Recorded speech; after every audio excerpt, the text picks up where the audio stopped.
जवनिया से देवरा खेल जाई खेलाई जवनिया से।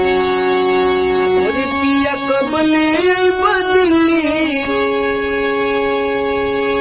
और पिया कबले बदली राजधानिया से, राजधानिया से देवरा खेल जाई खेलाई जवनिया से। देवरा खेल जाई खेलाई जवनिया से। देवरा खेल जाई